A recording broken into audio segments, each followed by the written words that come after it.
Salut à tous et à toutes et merci pour fidélité nous à Chosa entre nous.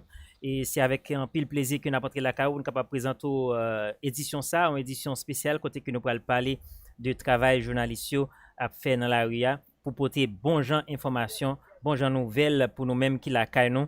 Et ils fait ça avec un pile risque et ils souffrent un pile pour capable d'informer nous de tout ça qui a passé qui c'est pendant la période gen cyclone, qui c'est pendant gen corona là, qui c'est période gen tremblement de terre, gen la guerre. Donc nous pas jamais capable connaître ça qui a passé si pas gen et des journalistes, surtout journalistes qui fait photo avec vidéo, capable de nous image de ça qui a passé. Donc pour nous faire ça, nous sommes ensemble avec nous Jodia et comme d'habitude co-présentateur choix et Vladimir Figaro qui n'a dit salut Vlad. Salut Vlad, salut à tout auditeur nous, tout le monde qui attend de nous aux États-Unis, Canada et surtout en Haïti. Nous avons dit que c'est avec plaisir de nous rentrer la caille aujourd'hui pour l'autre rendez-vous entre nous. Et puis nous gagnons et we have Todd Hessler. Todd, hi Todd, how are you? Hello, I'm doing well, thank you. Good to be here. Great to see you. Ok, et nous parlons deux autres invités. Et assurément que les deux invités, c'est Amélie Baron de Radio France Internationale et Chéri Dunalio, que en pile nous connaissons déjà, qui a travaillé en Haïti.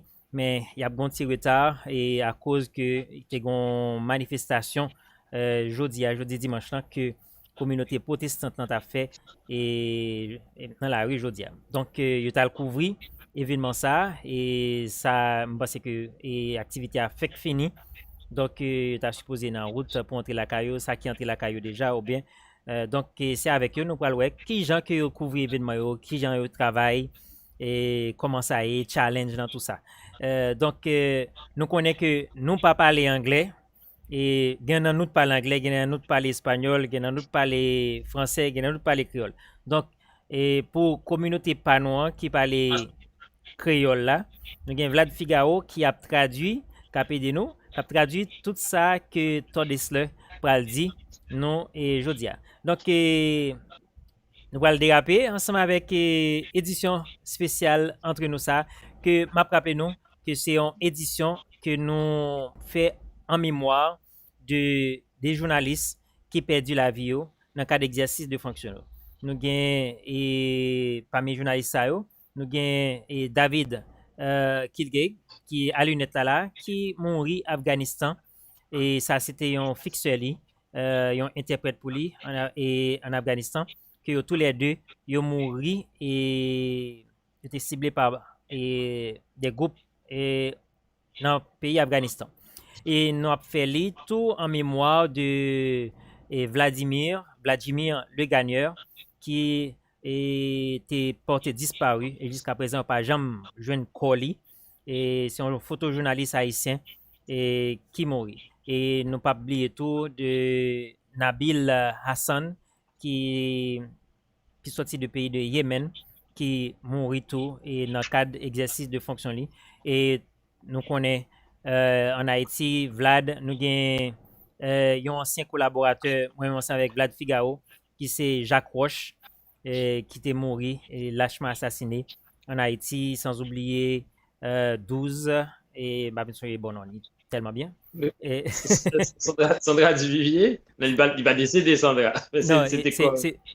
Non, on l'a 12 qui mourit assassiné en Haïti. Il a travaillé pour une radio et qui est les Radio Télé Pacifique qui était mort dans la zone bicentenaire et l'année dernière.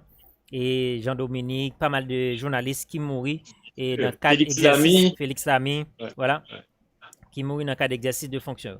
Donc, nous ne pourrons pas parler de comment les journalistes ont fait mourir, comment tu target, tout ça, comment tu fait cibler, mais nous pourrons parler de comment que les journalistes, eux-mêmes, ils travaillent dur, ils travaillent avec ils font un pile effort pour être capable de porter nous des séries de plats d'informations et à vivre et à chaud sur la caille pendant que nous couchons sous cabane nous et n'a regardé et nous gain n'a manger, nous gain bon petit bail nous en bas climatiser nous, mais journalistes ça eux même, yo dans la rue y a couvrir événement pour capable permettre nous informer. Donc Todd, one more time, thank you for being our guest today on the show. My My pleasure. first question for you, Todd. Vlad, Tell me. si tu permets, faut nous t'a rappelé mon qui ça Todd lui-même. Faut nous rappeler, son Yes. journaliste, photographe. Yes, Todd is a photojournalist working for the New York Times. C'est ça que je vais dire pour le faire là, pour capable présenter lui à public là. Todd, first question, tell us a little bit about you. Who is Todd Hissler? I'll make this as brief as possible. I am a photojournalist with the New York Times. I've been a professional photojournalist for more than 20 years now. I've been with the New York Times close to 14.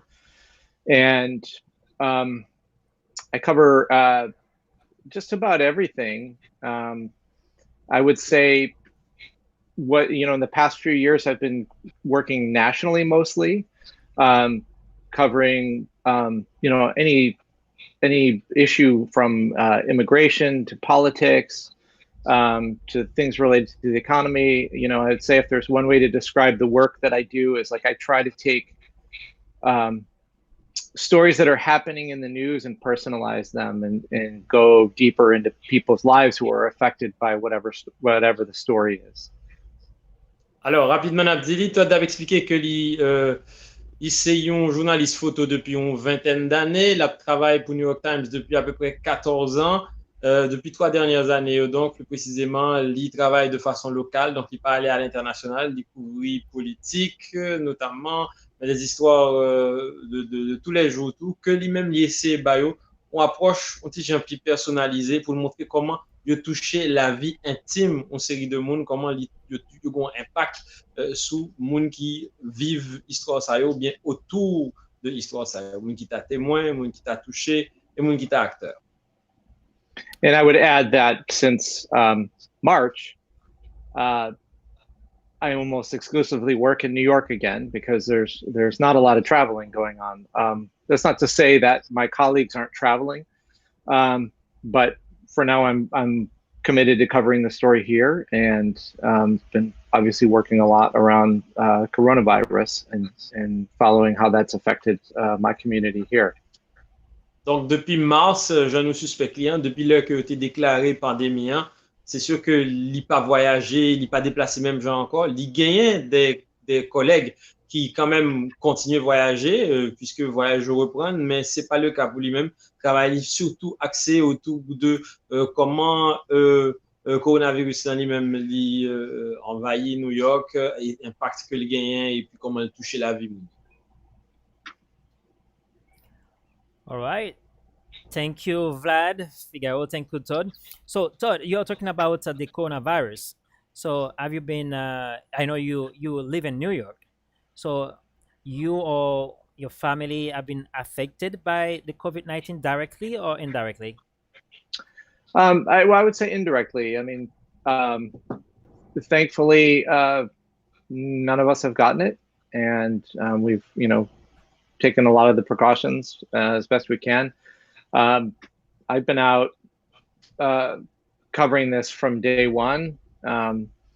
You have to make certain decisions on what your comfort level is and what you want to cover. I haven't been in any hospitals, but I've been out covering various aspects on daily life here and how it's been affected. For instance, funerals and burials and things like that, and what things are looking like in the streets here, and right now how things are coming back to life and things are opening up.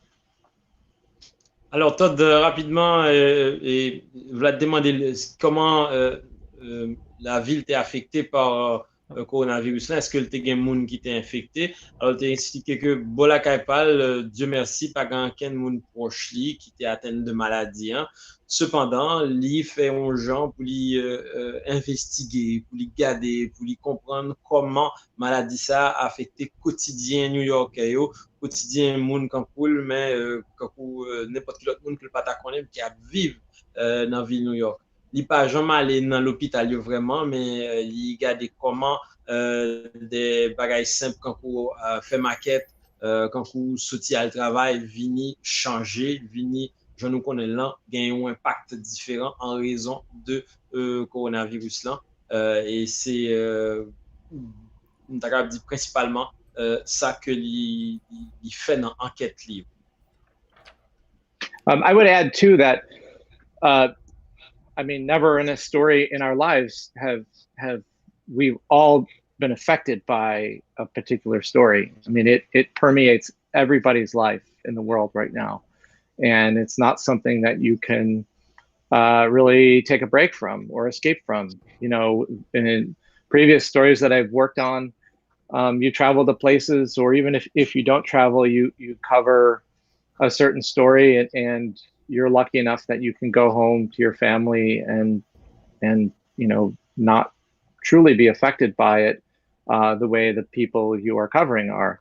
But this is not the case. This is something that every journalist in the world is covering.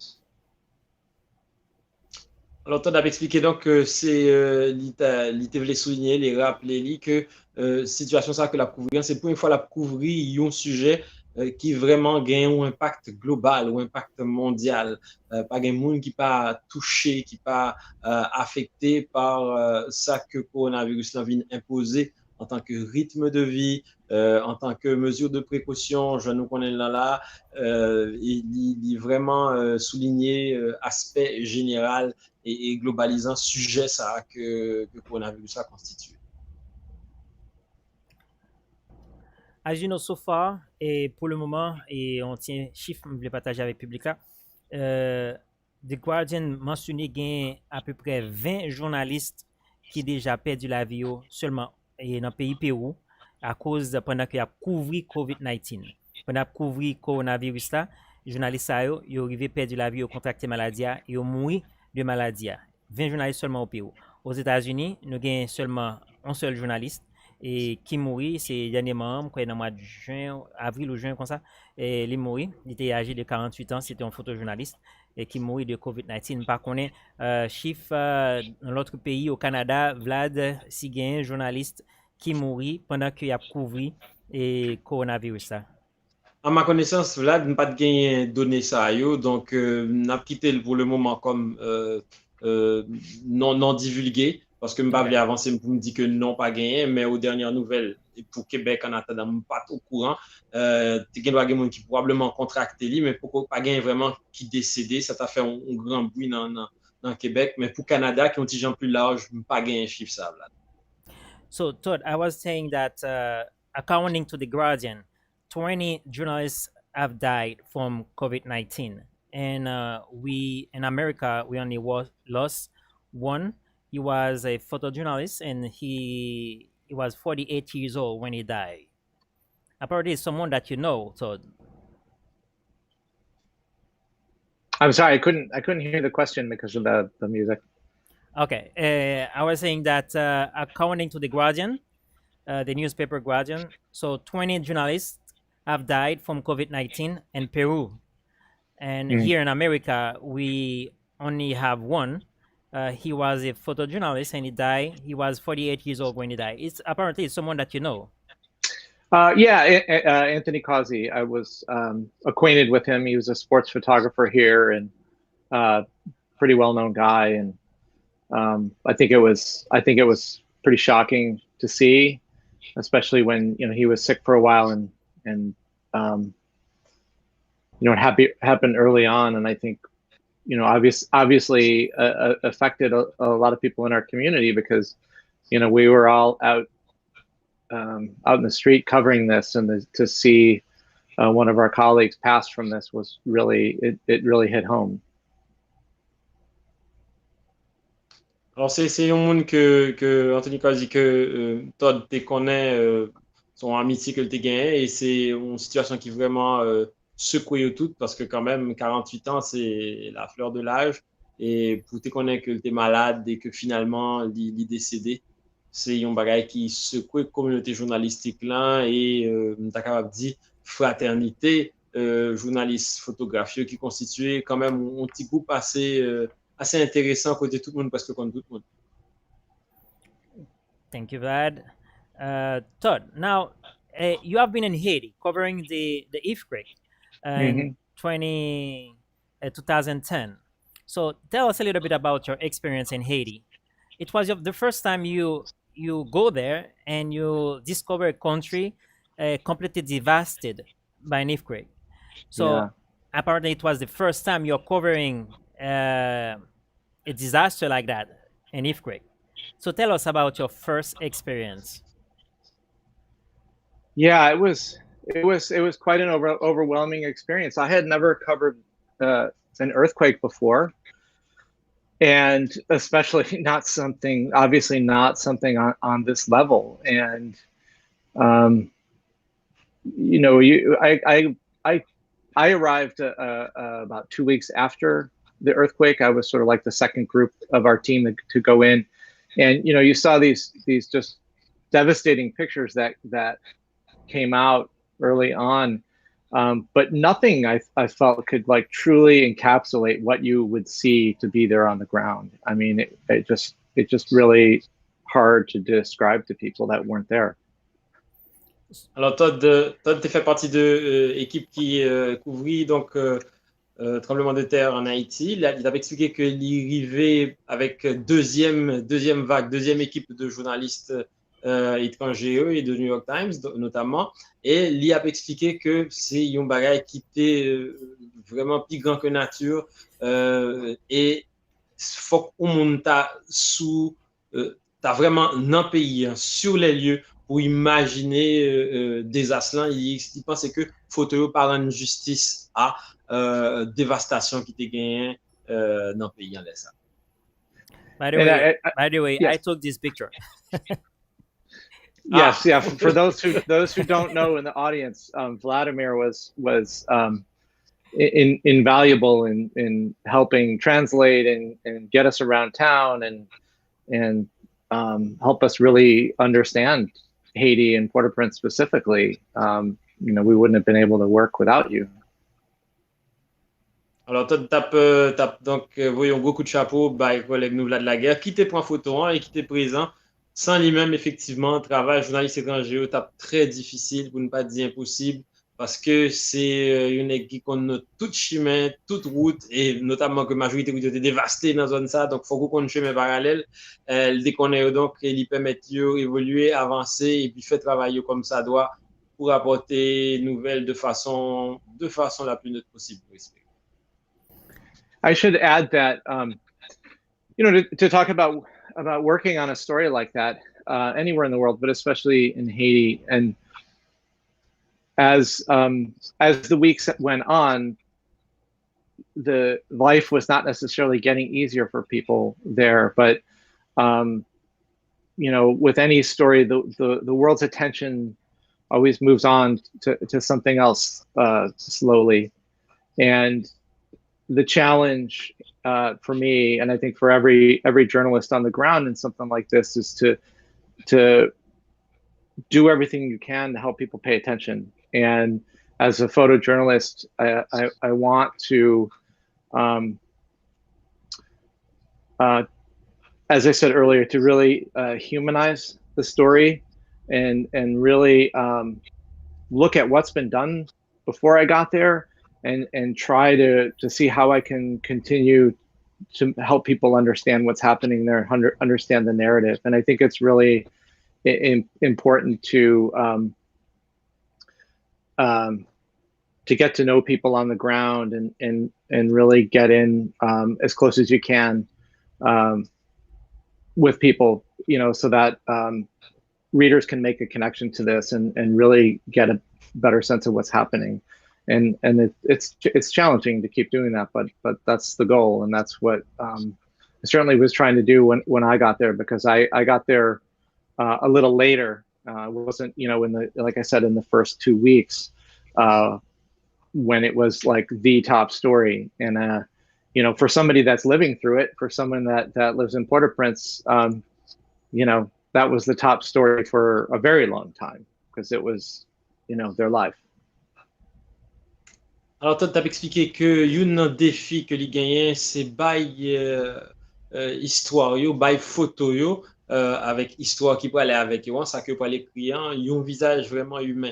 Il expliquait que quand une catastrophe arrive comme ça, le monde extérieur va commencer à détacher progressivement de horreur là, et de, capable de dire, urgence histoire là, alors que moun kap vive li en lui-même, eh ben, situation a été critique, son crise que la vivait, ça a été duré longtemps pour tout le monde qui était vivre Port-au-Prince dans un moment ça, qui était con l'histoire là, donc qui était vive tremblement de terre là. Et il t'a expliqué lui-même que travail par lui, il est toujours très très complexe et très difficile, mais c'est essayer fait que moun qui peut attendre histoire ça à l'étranger, moun qui peut lire l'histoire ça alors qu'il y a 2000, 3000, 5000 km ou plus encore de distance et que nous confort la caillou ou que nous a d'autres réalités, eh bien pour comprendre et que été sensible à la réalité ça et pour comprendre tout que derrière dévastation et catastrophe ça c'est des vies humaines qui a. Todd, I remember when you and I we cover we do a story about Fort National. I remember we went there many times because there is something specific that you are looking for. Every time we go there, it's like it's not what you want. And we went there in the morning, in the evening, even at night. I remember the last day we went to Fort National, we left about 10:30 p.m. So tell us a little bit. There is a when you're taking pictures, there is a way that a feeling, or you choose what picture is best for the public to have a better view, a better understand the situation on the ground. Yeah, I mean, some of it is by instinct, and that, but you're also like when you want to tell a broader story about say just a specific place, you want to try to get a range of imagery and emotion and to really get a sense of like maybe what the place is like. And you can't just drive down a street and take photographs out of the car window, which is a way to work in breaking news situations. But I didn't look at that as a breaking news situation. What I wanted to show was a community and how they were living and how they were dealing with what the challenges were at that particular time, and how they were trying to rebuild their own community. And to do that, I feel like you can't just show up and spend an afternoon there. That's just a start. And so you have to build relationships with people. And I think great photographs are a gift from the people that you're covering. And the more time you spend with people and the more people you get to know, the more things open up and you get a better sense of like what life is like there. You can't truly get that unless you live there, but you do as much as you can. And so what we were trying to do when we were working together was to get there very early in the morning when people wake up to start their day and get food and water and everything. And then also to show what it was like at night when there was just a small group of men that stayed behind to keep an eye on their property and to show things like that. Alors, toi, tu as expliqué, Vlad t'a demandé Todd, parce qu'il songeait en 2010, justement, dans une histoire que tu as essayé de couvrir dans le quartier Fort National, dans Port-au-Prince. Il t'a senti que Todd te prend en pile temps pour être capable de joindre ça, tes besoins, joindre une bonne photo. Et Vlad t'a demandé comment un journaliste procédait pour ça, qui ça t'a cherché exactement. Et Todd expliquait lui-même que il y a plusieurs façons de travailler. Il n'est pas de bien ni paraître, ni prendre des photos à la volée comme ça, comme si vous passez ou non machine, ou pas même descendre machine non même, dans vite machine non arrêtée pour mitrailler ou prendre photo. Il dit, vous pouvez travailler comme ça pour parfois des choses à chaud dans l'actualité, mais il voulait montrer mon essence de Fort National. Qui ça a passé l'autre bois, comment mon a vivre l'autre bois. Et c'est un résultat qu'on joint éventuellement leur été là, comme il n'est pas capable d'être là, il n'est pas capable d'habiter là, il était retourné là le plus longtemps possible. Parfois aller du matin jusqu'au soir pour capable comprendre l'énergie qui est dans la zone là, comment moun yo même yo vivent, comment ils vivent moment ça parce que tu es obligé de rester sous propriété par ou même si propriété en été délabrée histoire que pas de squatter li l'autre monde pas de venir rester là-dedans bien venir occuper donc tu as tout ça que l'État peut essayer couvrir comprendre et ça te demandé en pile investissement en pile patience et en pile communication tout avec l'autre monde parce que parfois même quand on ne peut pas parler exactement la langue mais quand chita ou été pour observer calmement eh ben, ou vient découvrir en pile bagay ou vient comprendre en pile bagay et c'est ça que l'IMITA PC fait pour te montrer une photo qui t'a capable bail essence de ça qui t'a passé dans Fort National dans moment ça dans fameuse 2 3 4 semaines après 12 janvier 2010. All right. Thank you, Vlad. Thank you, Todd. So, Todd. That was an impressive translation. I went on for a little bit there. You even understand even you don't speak Creole, right? Mm-hmm. I know where it's going. Yeah, it's good. It's good. I would say, too, to actually answer your question real quickly, too. A lot of times in those instances, I wouldn't necessarily know what kind of photograph I wanted. I would just go to spend some time and be surprised. Yeah. Donc, c'est ça. Tu as expliqué que Gendel était présent. Il dit pas qu'on est exactement qui ça tu vas le prendre, mais tu prends des photographies à la volée, comme ça, d'images capturées. Et puis, où tu es tombé sur certaines surprises bien plaisantes pour espérer. Todd, let's say that I remember the other day you called me about a text you need for someone who get laid off because of COVID-19. Someone is Asian woman who doesn't speak English, and you asked me to talk to this person. So when you let's say that you go and you're gonna cover like a protest, okay? How many pictures you think you can take during the day? Just that day you go out. How many pictures you shoot? And how many on those pictures you think you're gonna say, okay, it's not difficult for you after shooting like 1,000 pictures to decide what is the best? Because me, when I shoot pictures, I remember I went to cover the protests that the Asian community did in Manhattan. So I was the one who's taking the pictures. After that, when I arrive home, so I have thousands of pictures in front of me. I don't know what to choose. So tell me, you're a professional photojournalist. So how you choose your pictures after you shoot more than 1,000 pictures during a day? Yeah. Well, I should remind you too. You have to edit every picture that you make. So you have to, efficiency is sometimes important, especially when you're out for long periods and say covering protests where things can go on for a very long time, can visually get kind of repetitive. And so, you run on instinct a lot because you need to be aware of your surroundings, but you also need to really be thinking visually and journalistically about, okay, how am I going to make a picture that makes sense and encapsulates this event? And I think it takes experience, but you have to. I don't like to put a number on it, and I don't like to say, this number of photos per day means that it was a success, because a one photograph is a fraction of a second. So that's what we're dealing with there, and you could go out and take 10 photographs and have a marvelous day shooting, and then the next day go out and shoot 10,000 photographs, and they make very little sense.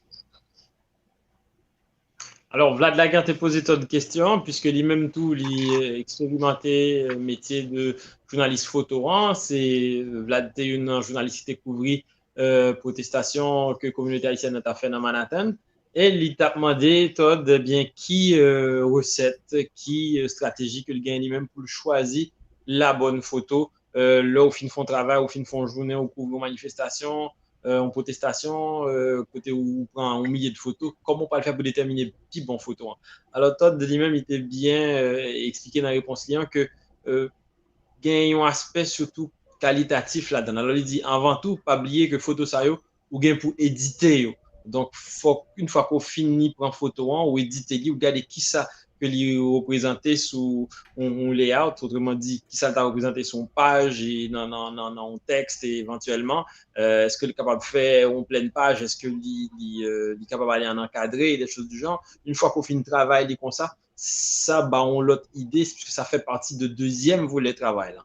Et toi, tu as expliqué que gain de jour arrivé, ou sorti, ou prend 10 photos, mais 10 photos qu'on prend, vraiment plus intéressante pour l'autre journée que tu as sorti et pour faire 1000 photos.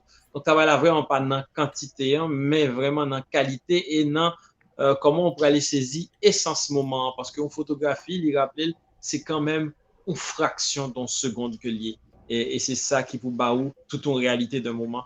C'est un travail qui est vraiment plein de défis là-dedans. And I would add too, like just in very practical terms, I look for the light first, and that's usually where I find photographs. But I also look for emotion, just interaction, things like that maybe draw you to a situation that I think would make a good photograph. Alors, Todd, tu voulais ajouter tout que il travaille en pile, il touche chercher côté lumière, il travaille avec lumière, effectivement.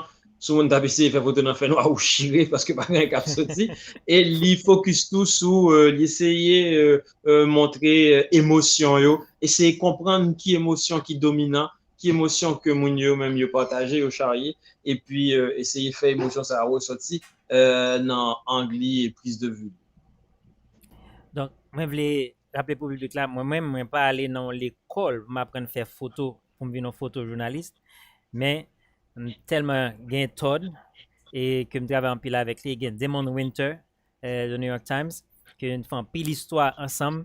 Bon, me suivre, gens que yo fait photo, et puis, moi, me fait, et puis pendant que je acheté caméra pam, donc Todd, I remember Todd was the one who teaching me if that is good, if this picture is not good, what I have to do to make it better, to make like pour faire créativité sorti dans photo. Donc Todd, I want to thank you for teaching me or taking good pictures. That one here, when I took this picture, Todd pas montrer même te prend photo ça et Todd peut montrer que j'aime faire photo. Donc m'te just décidé et m'a fait photo. Donc m'te prend deux petites photos ça, m'te prend l'autre toujours. Et me pense que tout CNN t'est utilisé pendant et tremblement de terre là.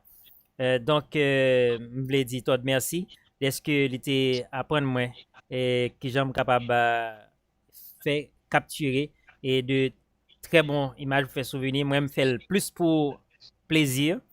Et je pas faire parce que moi, j'aime ça. Moi, j'aime et photo, moi, j'aime vidéographie et tout.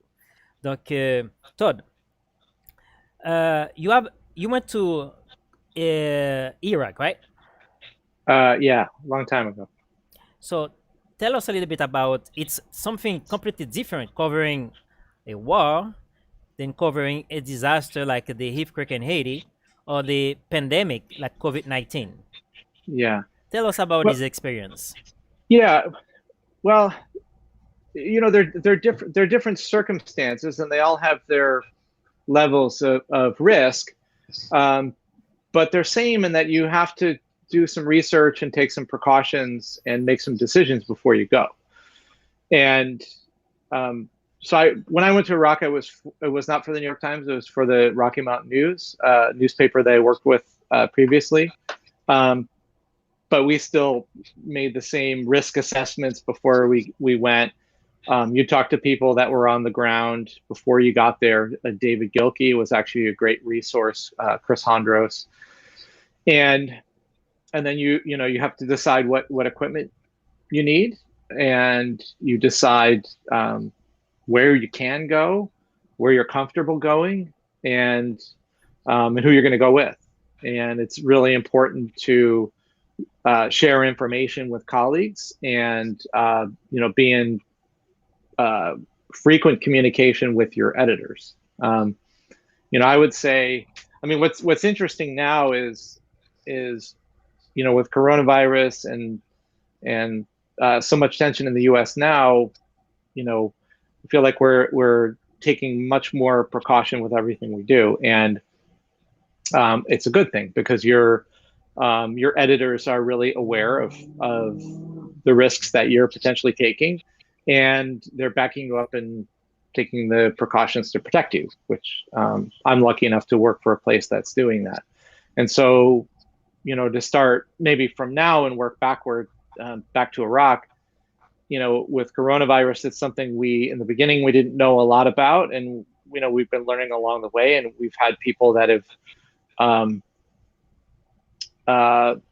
kept our safety in mind and helped brief us on how to protect ourselves. And every time we go into different situations, we have to make a decision with editors and safety folks to make sure that we're doing the right thing and we're taking the right precautions.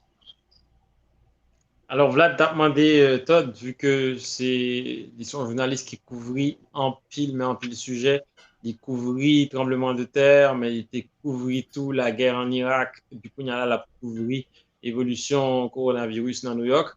Comment l'y préparer pour différents événements ça? Et Todd Lien, il t'a expliqué que du temps de la guerre en Irak, il n'a pas travaillé pour New York Times, mais il a travaillé pour Rocky Mountain News, si bien songé. Et c'était en préparation, il y a des parties dans la préparation qui sont similaires, qui semblaient, et puis il y a d'autres qui sont tout à fait différents. Il dit, pour une pour gagner, il faut qu'on gagne un monde, notamment, là, tu as parlé couvrir la guerre, il faut gagner un monde dans une zone, côté guerre en fait, maintenant, ou bien autour. Donc, il faut gagner un contact sur place. Dans le cas, là, c'était un certain monsieur Gorky, David Gorky, si je ne me trompe pas, qui t'a fait un travail très, très intéressant pour déblayer le terrain, pour avoir un bon feedback sur côté pour aller, qui ça capte en nous, et pour même laisser ça, ou pour prendre décision pour qu'on ait, mais qui est confortable pour m'aller, mais qui me sentir que moi à risque, et puis qui niveau de risque que m'envie prend tout. Donc, c'est ces genres de questions ça que vous posez et que vous essayez de répondre en premier temps. Non, en deuxième temps, dépendamment de côté ça, vous pouvez le connaître avec qui équipement vous pouvez aller. Donc, il y a des équipements probablement qui sont beaucoup plus solides ou plus techniques ou plus légers que tu es capable d'utiliser et tu vas le faire choix donc en fonction de côté donc, et de informations que tu es balayées. Troisième bagage que tu as dit, il faut que vraiment en communication assez intéressante et constante avec éditeur. Il faut que vous connaissiez qui va aller, il faut que vous connaissiez le niveau de risque qu'on choisit prendre, et puis il faut que vous ayez backup. Donc, c'est quand on symbiose, c'est comme ça marche. Sinon, c'est comme si vous allez pour contre au champ de guerre et vous n'avez pas personne qui soit bon assurance ou bien ou sécurité ou qui contacte pour le prendre. Donc, tout bagage, c'est très important. Et puis, c'est pas freelance que l'a fait, c'est avec quand même et sous l'égide de médias spécifiques que le t'a aller. Là, il expliquait que dans le cas coronavirus, là, il a respecté en pile consignes sécurité, consignes sanitaires que l'autorité au Bayo et éditeurs tout, parce que dans couvrir genre d'événement ça, on n'a pas envie non plus aller prendre infection et peut-être mettre vie en danger. Thank you, Vlad. Todd, I know that it's not easy. It's not an easy job. When you heard your friends, colleagues, people that you know, like David, our friend David, die during the time they're covering an event, sometimes you don't say, oh, let me leave this job.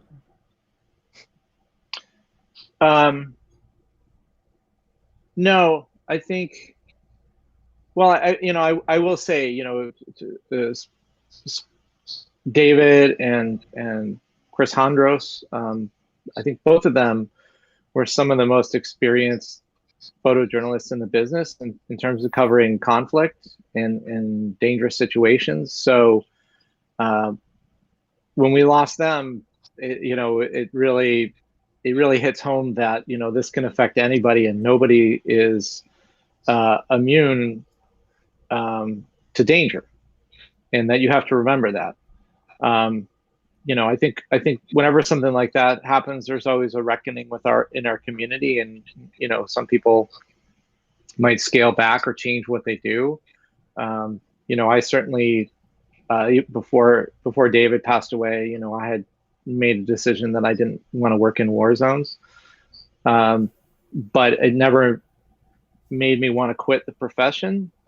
In fact, and I think I speak for a lot of people, it just galvanized for me like why we need to continue the work, because people like David went to the ends of the world to find the truth, and I think we need to continue. Alors, Vlad Laguerre t'a demandé, Todd, quand il prend des nouvelles de collègues qui mourent, quand il prend des nouvelles de collègues, notamment David, c'est bien ça, Vlad? David, comment Yes. il est, les amis noirs? David, comment? David Kilgley. Gilkey. Ok, qui Yeah. décédé. Alors, il travaille pour National Public Radio, NPR. NPR, ok, merci. Donc, il te demandé, Todd, comment le sent-il par rapport à ça? Est-ce que Gendel n'a pas envie d'abandonner? Todd dit bien au contraire. C'est sûr que lui-même, bien avant que la situation qui est arrivée, celle-là dans le passé, il était en prendre la décision que le pas retourner sous champ de guerre encore. Mais la situation ça a venu, il a rappelé justement que personne n'est pas immunisé contre danger. Même journaliste, même sous gain parfois ont immunité pour couvrir, que au bas où son immunité vraiment son bagage sous papier, danger au bien réel, il existait au bien physique. Mais c'est son rappel que ça y est pour eux, mais ça n'a pas empêché le retirer, mais faire ça que l'a fait et puis continuer faire bien au contraire. Donc on rappelle à prendre précaution et puis à faire attention pour qu'on ait que.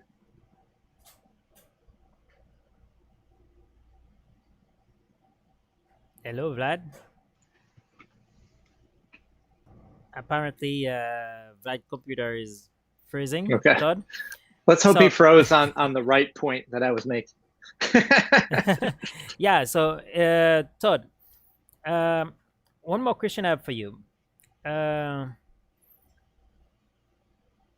During the COVID-19, before I talk to the COVID-19, let's talk about the protest, George Floyd protest. I know a lot of photojournalists, CNN, one of the reporter of CNN was arrested during the time covering a protest, and it was live on CNN.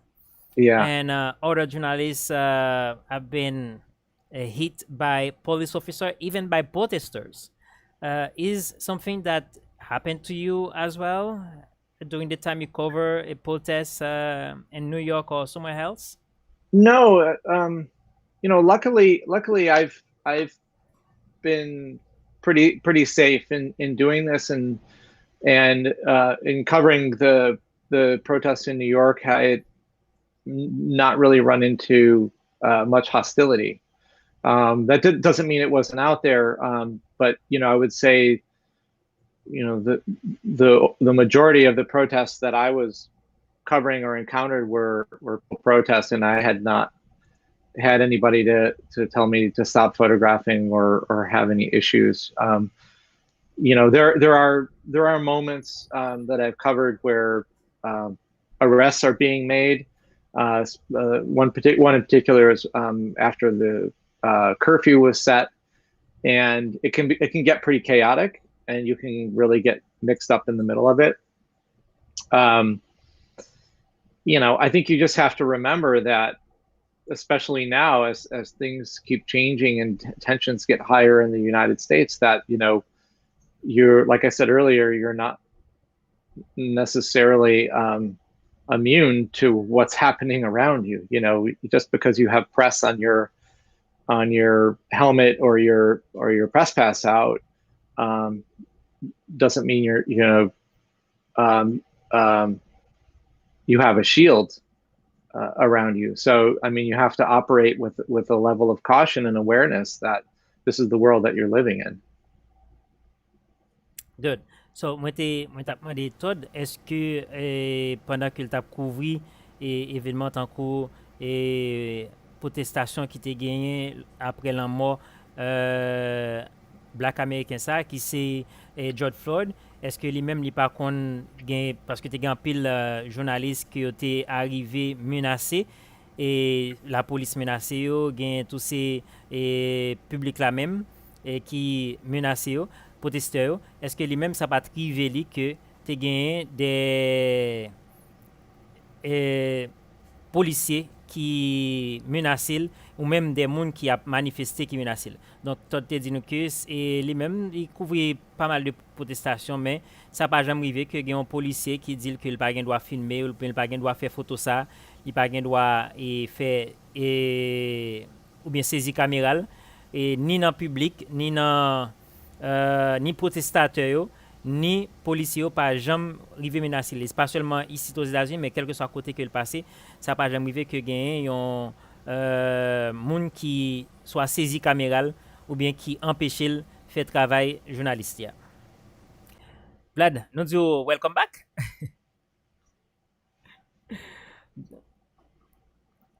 Yeah, no, t'es on just freeze, donc nous disons welcome back. Donc Todd, tell us a little bit about covering the COVID-19. Me, I don't cover anything like that. But to be honest with you, in my work, if someone said talk about COVID-19, someone died about COVID-19, and tell me about the symptoms, to be honest with you, my friend, I feel it. You just told me that, oh, I have a friend who died from COVID-19. My friend cannot breathe.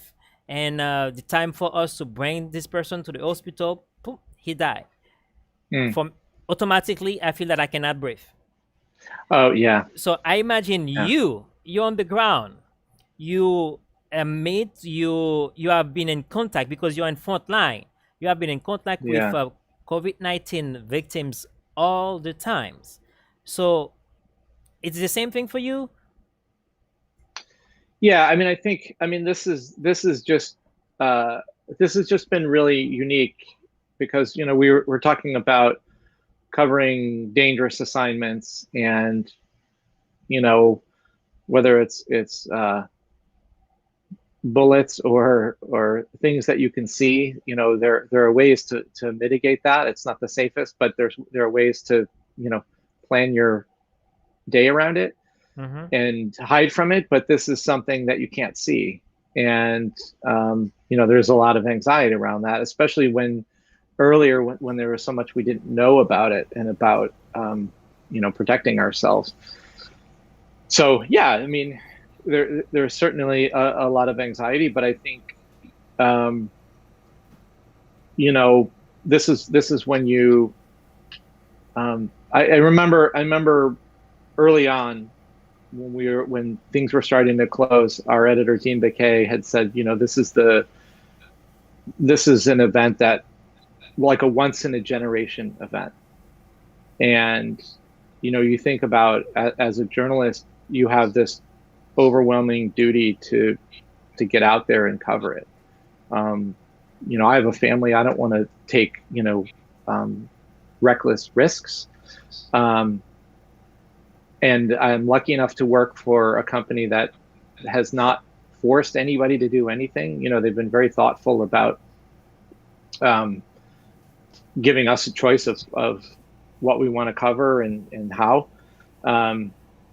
But you just, as a journalist, you feel this overwhelming sense of responsibility to bear witness to this.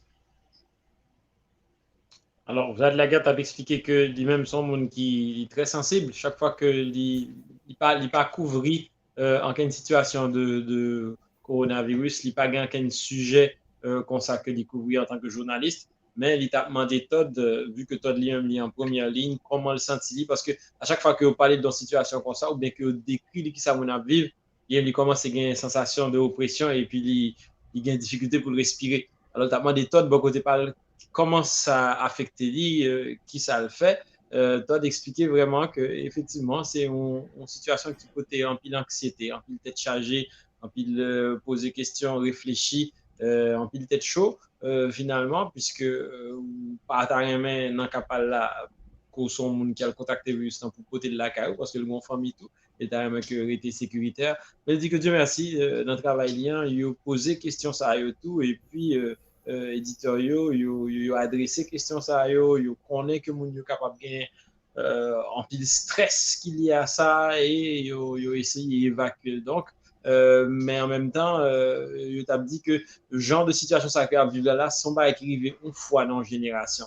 Donc, il sentit un sentiment beaucoup plus grand encore d'urgence, malgré peur que le capable de gagner, un sentiment ultra important pour le présent, pour lui capable témoin et pour tes témoignages de ça que l'ouest. Donc, répondre à la tâche, quel que soit le devoir que balien, ben, il répond comme un soldat, il répond faire mon combat. Il dit oui, effectivement, ça son ennemi qu'on pas capable virus ça, c'est pas balle cap tiré, mais son ennemi qui est tout aussi dangereux. Perfect. And I would add too that you know, I'm lucky to have colleagues to make sure that we have the proper protective equipment and advice and guidance to cover this story. And you know, you have to make the decisions of like, do I want to go into the hospital or not? Do I want to go into this funeral home or not? And you know, we have conversations around whether that's feasible or not. But you know, the other reality of this is that you know, you can get it on the subway, you can get it at the grocery store, you can get it from your neighbor. So, you know, you have to remain constantly vigilant. And when you're, you know, just living your life, going to the grocery store and coming home, you have to be aware. But then, you know, we're going out every day or just about every day and covering this too. And I think the thing you have to really be aware of is to not become too cavalier about it. And you have to remember, even as things start opening up and people are out and about, that, you know, this is still a real threat and you have to take it seriously. Antoine t'avais expliqué donc qu'il faut que l'Ivo ait un coup de chapeau, by équipe qui a au conseil, a indiqué comment pour protéger tête avec équipement protection personnelle, parce que ça très important dans le travail qu'il a fait en tout, pour bien protéger. Il dit que c'est sûr, il couvrit des points chauds et ou toujours demander est-ce qu'on est obligé de rentrer dans l'hôpital ça, est-ce qu'on est obligé d'aller dans la maison funéraire ça, qui justement c'est des zones chaudes, des zones à risque, plus que jamais dans couvrir pandémie. Mais là, pour rappeler tout, que vous êtes capable de prendre n'importe qui bon pour aller dans l'épicerie pour contacter maladie. Donc, comportement, tout le monde est obligé de changer, obligé un comportement qui est adapté en fonction de virus ça, en fonction de l'ennemi invisible ça, pour faire attention. Donc, il expliquait que ce n'est pas une tâche facile, mais que ajustement, il fait quand même. And one final thought on that. Sorry, I keep running on. But in the beginning, you know, as a photographer, and I spoke to some colleagues about this. We thought, well, how are we going to cover this story? You know, it's like you photograph empty streets and then people wearing masks, and then we thought, how are we going to cover this? And as we went on, and as you look around now, this has touched every aspect of our life. So, for a photographer, you know, it's just, you can see it everywhere visually. And, you know, I think it's just important to remember that as a photographer. Et toi, tu avais expliqué que, gros question donc, que tu as posé en cercle de photographes, justement, en équipe de travail, comment on couvrit un événement, côté, justement, toute la rue vide, et puis, ou même, ou gain équipement personnel, ou des vite, ou dans la machine, et il est obligé de poser différentes questions, donc, qui mènent à élaborer en équipe, bien sûr, comment couvrir des sujets comme ça, qui viennent impacter la vie de tout le monde. Et vraisemblablement, il y a une solution parce qu'il a essayé d'aller en profondeur dans l'histoire et comment il a touché la vie de tout un chacun, de tout, finalement. Todd, I know there is a different kind of camera. Behind you, there is one. I don't know if you can show it to the public a little bit. It's a really nice camera that you have behind you on the table here. Yeah. That is a very exotic panoramic camera that I've barely been able to use. I started a project in early March or late February I started a project on film, and I dropped the film off at the lab, and a week later everything shut down. So I haven't Wow. been able to haven't been able to see the film, and I haven't been able. I don't know if it's at the lab or at the office, but I haven't been in the office since March either. So sadly, uh, so many projects that we were working on in January and February just fell by the wayside.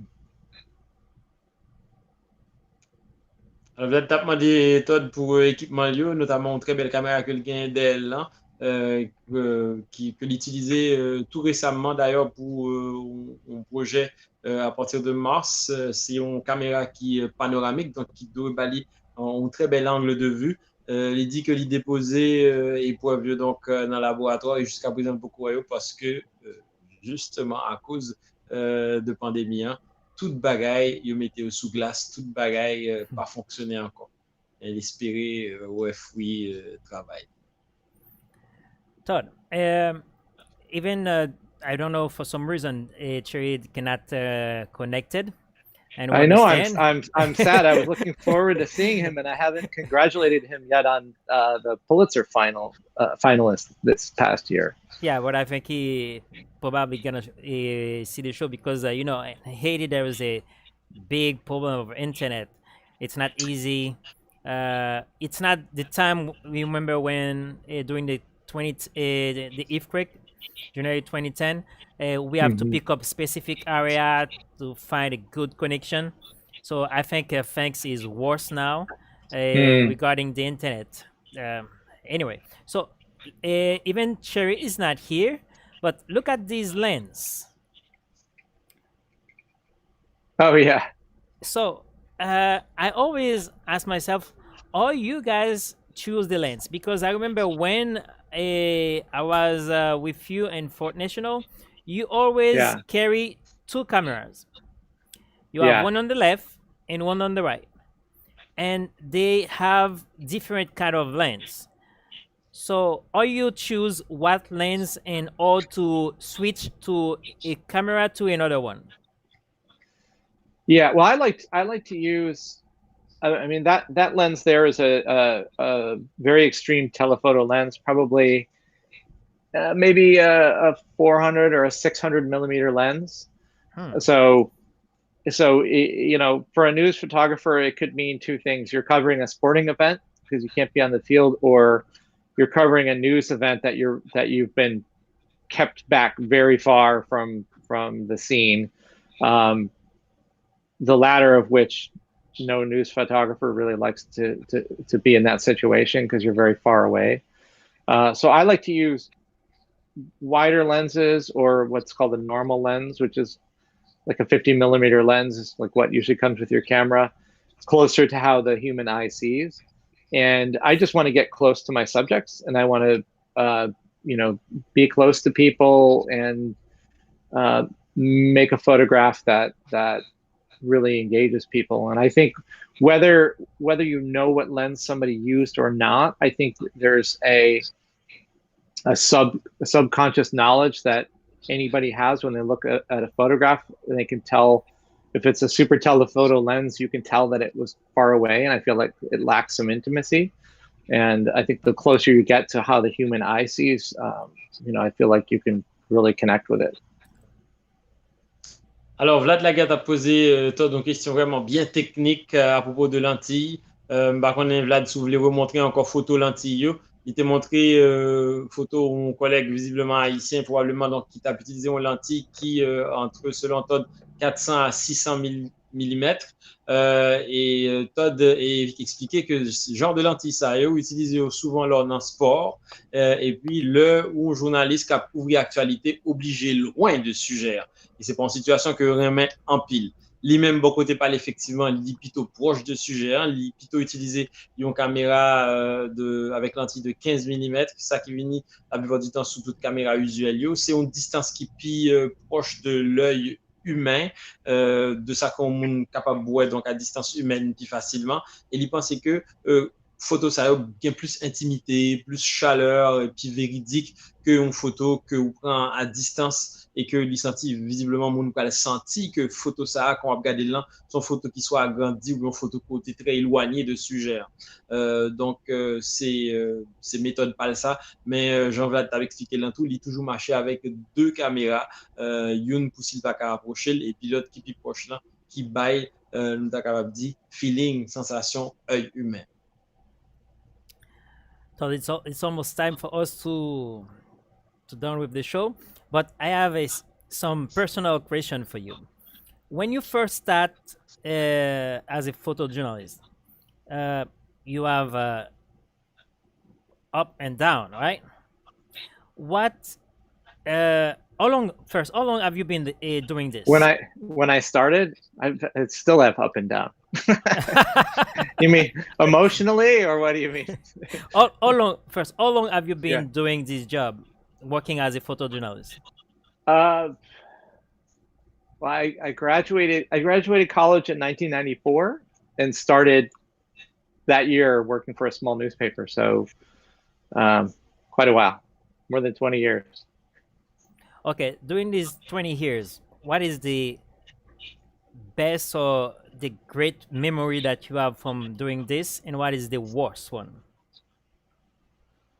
Oh man, I hate these kind of questions. I think I mean, I would say I'll talk in maybe vague terms. I mean, some of the best there are experiences where you make great photographs and you're really the experience lives up, or the photograph lives up to the experience. And there are experiences where no photograph could really live up to it. And I would say, like on a personal level, I remember I covered the White House after Obama became president. I covered the White House for just a couple of weeks because we had so many people shuffling in, and we went to do what's called a spray, where you go in, the president has a meeting with a group or whatever, and you have anywhere from 10 seconds to 2 minutes to make a picture, and they kick you out. And this is where he had a group of local middle school kids, and they were talking to some astronauts on a space station, on the space shuttle. And so the president had a telephone, and he was talking to people in space. And then he started handing the phone around the room to these kids, and to watch, some 13-year-old kid from Washington, D.C. to like be on the phone and be able to talk to somebody in space. And we were able to stay in the room, and I was making so many pictures, and I just stopped photographing, and one of my colleagues elbowed me and said, "You're sitting in the White House watching the president of the United States talk to somebody in space on the phone." And it's a pretty remarkable thing that you get to witness all these amazing things. I mean, I would say, working with you in Haiti, and I'm not saying this just because it's your show, but I think that was a highlight for me, because I just was able to meet people and experience something, and share that with the world in a way that I hadn't before. And also it was a new culture. Everything was new for you over there. Yeah. Alors, yeah, but sorry, go ahead. Ouais, Vlad t'a demandé Todd, question que Todd pas aimé répondre d'ailleurs, qui pi bon moment, qui pi mauvais moment ou expérimenter dans le travail ça, et Todd t'a expliqué que quand il finit finalement retourner sous carrière qui commençait en 1994, depuis 1994 pour le film gradué, et bien lancer dans le métier ça qui était en pile haut et en pile bas de façon émotive, nous sans doute quoi en termes d'émotion bien sûr. L'ITAP expliqué que quand le film retournait bien, il était particulièrement moment côté l'idéal couvri investiture et présidence président Obama, et côté un journaliste délégué à la Maison Blanche, il y a un moment particulier côté justement Obama t'a parlé avec un monde dans l'espace et puis à un moment de la durée, et c'était dans le même moment que tu gagné l'école qui t'a fait on visite de Maison Blanche là, l'école secondaire, visiblement parce que tu as parlé de Timothy qui a 12-13 ans, et Obama t'es passé une Timothy au téléphone là pour le parler à un monde dans l'espace, alors que même tu gagné 12 à peut-être entre une vingtaine de secondes à 2 minutes max pour faire ça pour faire, hein. Donc il saisir un moment comme ça, on scène du genre, c'est un bail qui était remarquable pour lui.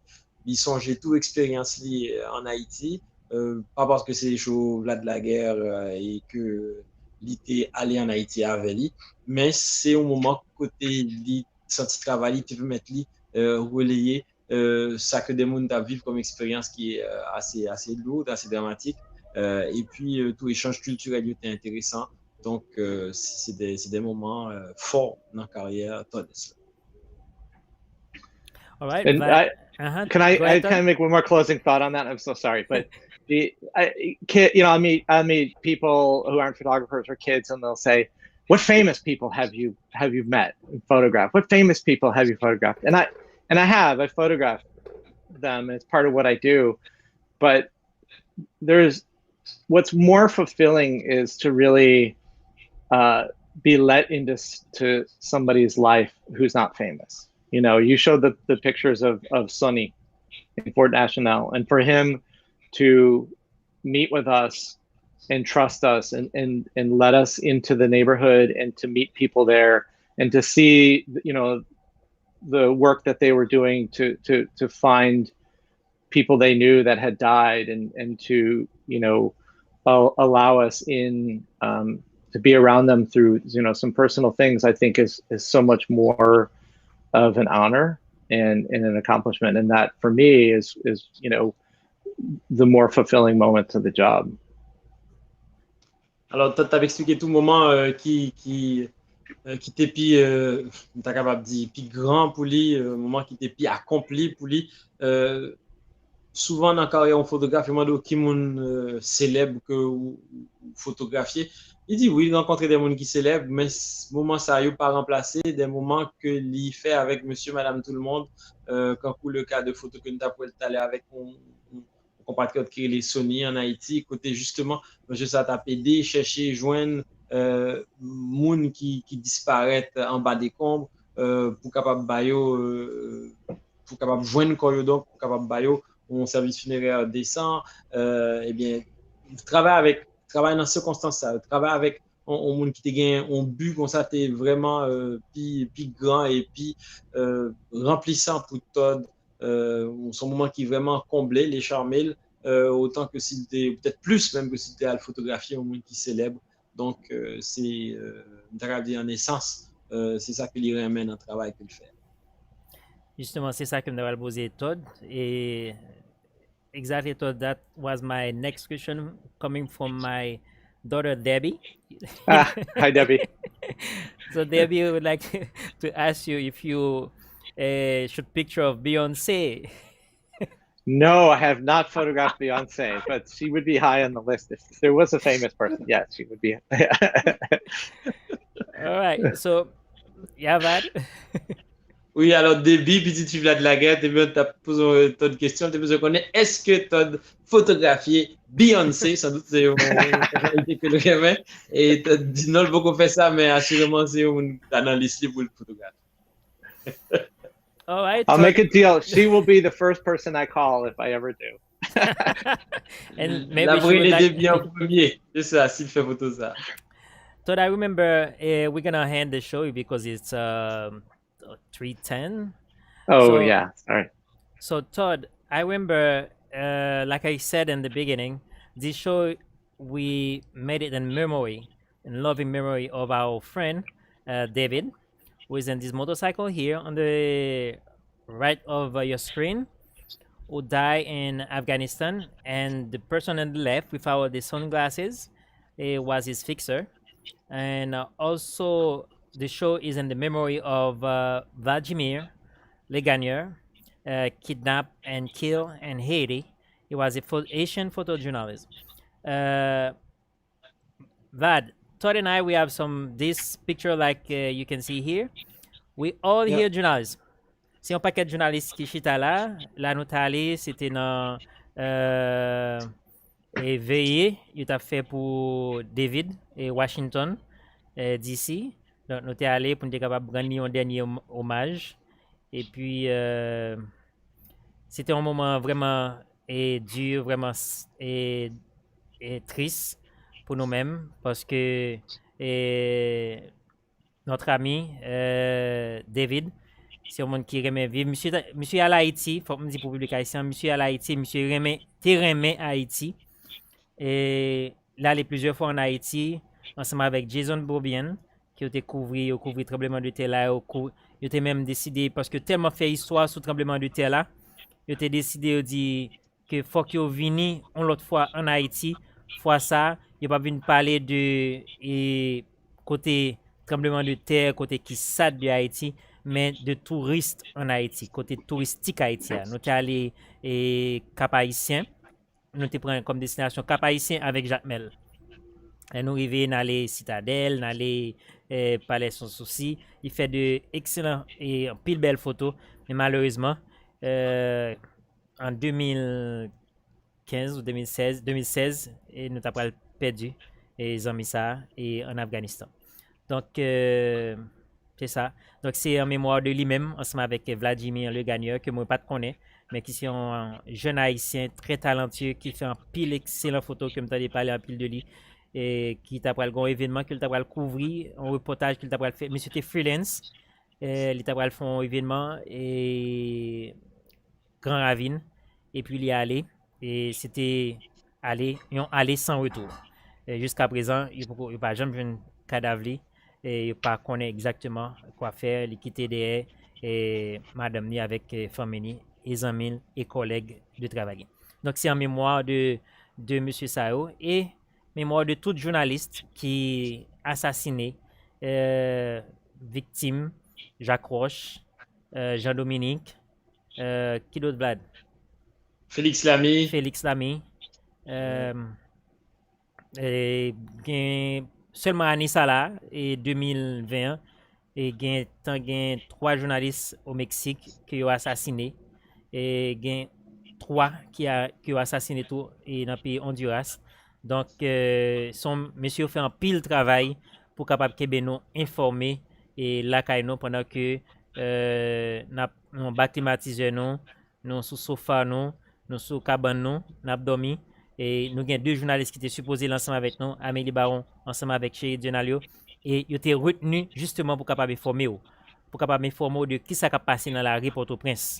Côté qu'il y a des manifestations, ils allaient couvrir manifestations et ça kembe parce que ça qui priorité pour eux, c'est que ou même qui chita la kaiwa ou bien informé, ou qu'on ça a passé, ça pral passé et ça t'est passé.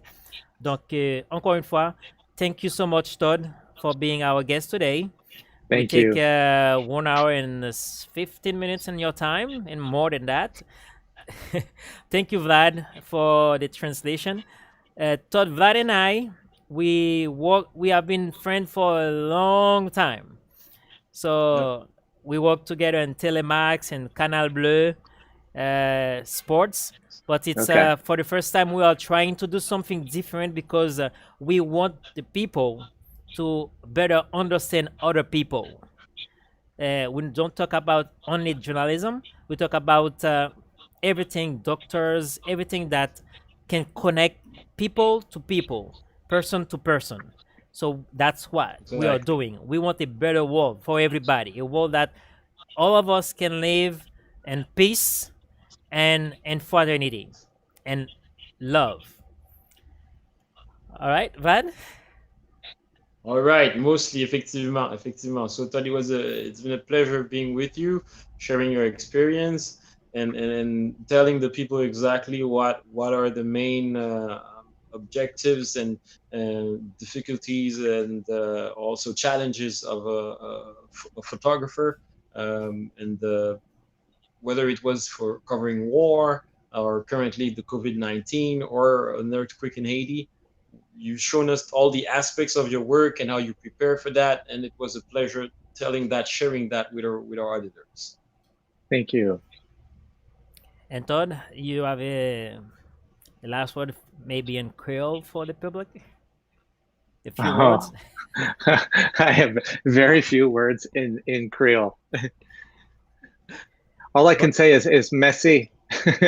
Well, that's Merci, good. Pile. Yeah. All right, thank you so much, guys. Thank you to the public. Thank you to Yolda Jamari. Merci Yolda Jamari qui t'a suivi, qui t'a dit son très belle chose, son très belle émission.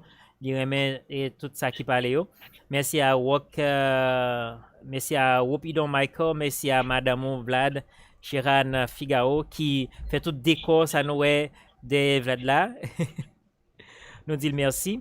Nous dit merci tout à Pierre et Saturné. Nous dit tout le monde merci, tout internet qui t'a suivi, tout le monde qui vient pour suivre ça et après tout le monde qui t'a suivi nous tous sur YouTube. Malheureusement nous pas de temps regarder et tout le monde qui a regardé sur YouTube. Nous dit nous merci, un grand merci et songez journalistes yo là dehors c'est pour capable informer pour capable former. Donc les nous et prêtez toute attention tout support qui est capable besoin et d'attendre et nous connaît jodi a c'est fête Sainte-Anne et en Haïti et tout partout c'est fête Sainte-Anne donc d'attendre et un père qui t'a parlé hier et pendant que tu as fait messe dans l'église Sainte-Anne qui est une chaîne TV qui est les petites maman Marie t'a couvri tu as l'autre chaîne média en ligne qui t'a couvri et messe là pour père dans l'église Sainte-Anne et puis il y a un monde qui passe le volet et équipement journaliste il volet équipement donc monsieur pas privé fait live là et l'autre média pas privé fait live là donc et please et s'il te plaît et pas et le nouveau journaliste dans la ria si t'as ouais que yon lentille yo t'a tombé ou bien un bagage yo t'a tombé pendant y a courir un événement prenez si pas getan joindre contact ensemble avec lui porter le nom média dit que tel endroit tel journaliste qui t'a couvert tel événement mais ça la guerre et puis média ça fait de soins pour capable rentrer en contact ensemble avec journaliste ça pour bali et équipement ça donc monde qui te volé valise dans l'église Sainte-Anne hier là soit écouter soit suivre chose ça s'il te plaît et porter li bail per l'église Sainte-Anne et la capable faire et média en ligne ça joindre équipement. Donc, merci à nous toutes qui t'a suivi. Merci encore une fois, Vlad. Thank you again, Todd. Et puis, rendez-vous dimanche prochain pour un autre show qui est aussi chaud que je ça aujourd'hui. Désolé si que tout le été fait en anglais, mais nous garantissons que depuis la fête en anglais, nous avons bien possibilité pour traduire. Et si la fête en espagnol, tout, nous sommes capables de traduire pour en espagnol. Donc, seule langue que nous sommes capables de traduire pour son langue que nous ne connaissons pas. Bon. Quand même n'a vu un traducteur parce que New York Times chargé avec monde qui parle langue m'a vu quand même qui parle soit français et langue ça l'autre monde n'a parlé. Donc merci à nous toutes. Thank you Todd and Thank you. See you Sunday guys. À dimanche prochain pour l'autre show entre nous. See you Todd. Bye. Bye. Thank you. Excellent translation. I think. Thank you.